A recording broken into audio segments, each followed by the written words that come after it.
Bonjour, nous sommes le dimanche 29 décembre déjà 2024 et ce qui m'a inspiré c'est pour la vidéo d'aujourd'hui, c'est la libération de Paul Watson qui est pour moi le fondateur de Sea Shepherd, le grand défenseur des baleines, qui pour moi est vraiment un signe qu'il y a une prise de conscience, je pense très forte, qui se fait autour de toutes ces questions de notre relation à notre environnement, à cette nature dont nous faisons partie.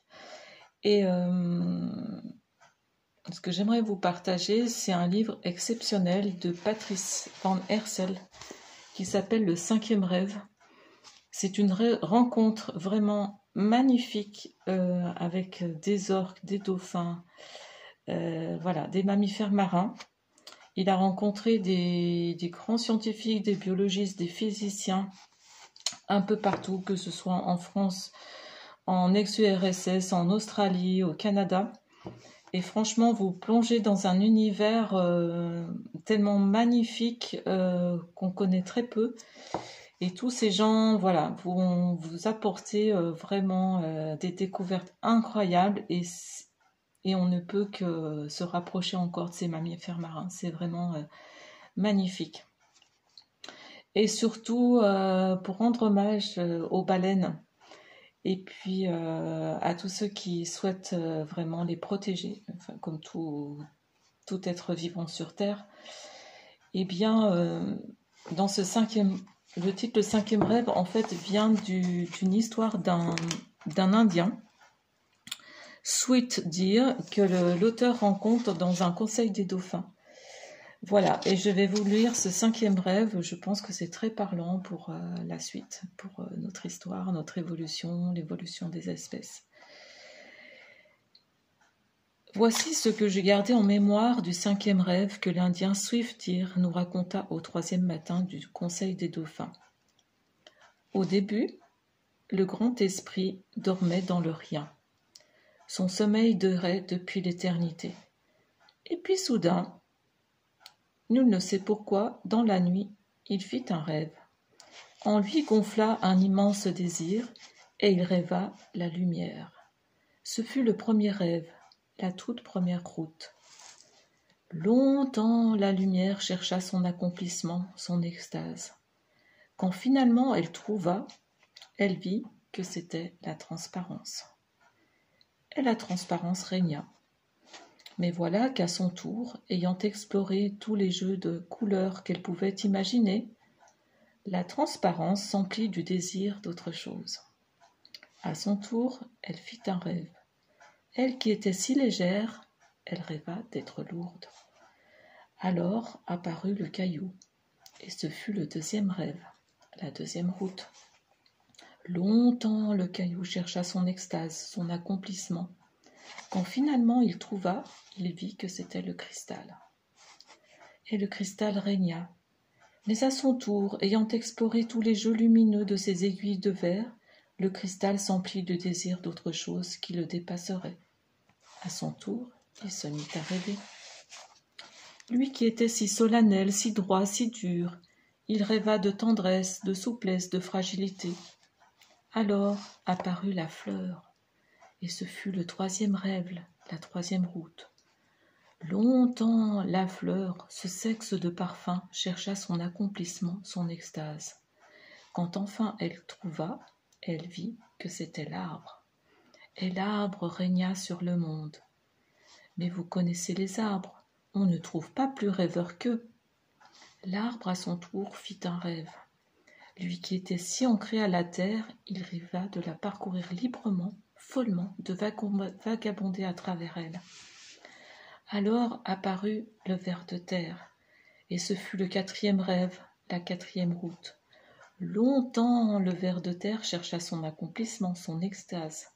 Dans sa quête, il prit tour à tour la forme du porc-épic, de l'aigle, du puma, du serpent à sonnette.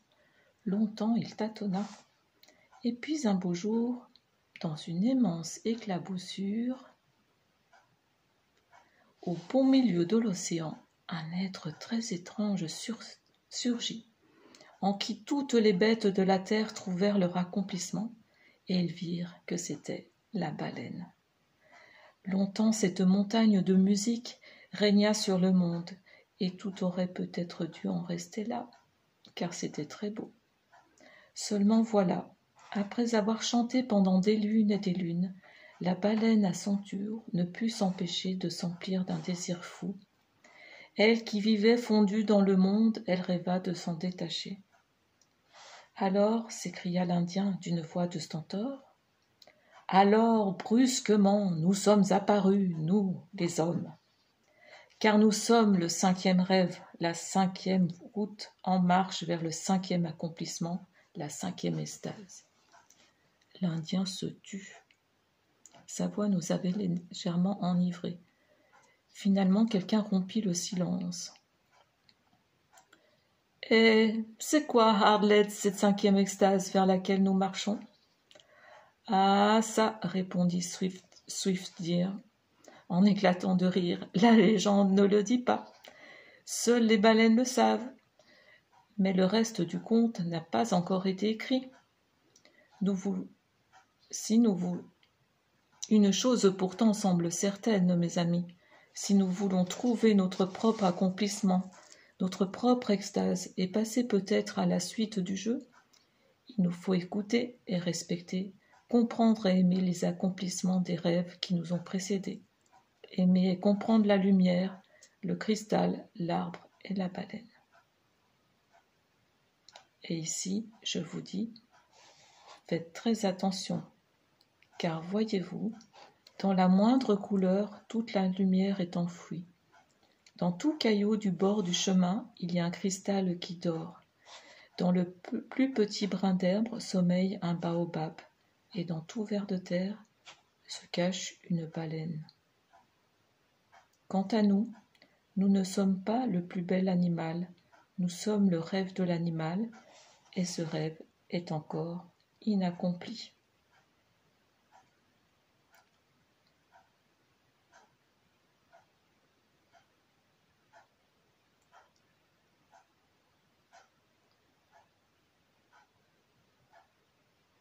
Puis, la voix de l'Indien résonna une dernière fois sous la tente du conseil. Que se passerait-il, demanda-t-il, si nous éliminions la dernière des baleines qui sont en train de nous rêver? Voilà, je trouve que ce texte du 5e rêve est magnifique et à lui tout seul nous questionne sur notre place et sur, en quelque sorte, notre mission ici-bas. Voilà, et je pense que je n'ai rien à rajouter. C'est un partage fort, je pense, et vraiment, je vous recommande ce livre magnifique. Vraiment incroyable de rencontres, de connaissances. Voilà, tout juste magnifique, je ne trouve pas les mots voilà, pour vous en parler, le mieux c'est de le lire. Voilà, et encore un bel hommage à tous ceux qui œuvrent dans ce monde. Et n'oublions pas que nous faisons partie intégrante de ce vivant avec une place très particulière entre ciel et terre. Et un être doué de raison, dit-on, mais je pense qu'on devrait se reconnecter à des choses qui nous dépassent, mais pour pouvoir œuvrer d'une façon juste. Voilà, c'était la vidéo du jour, la pensée du jour. Je vous souhaite une très belle fin d'année et à tout bientôt pour de nouvelles réflexions. Au revoir.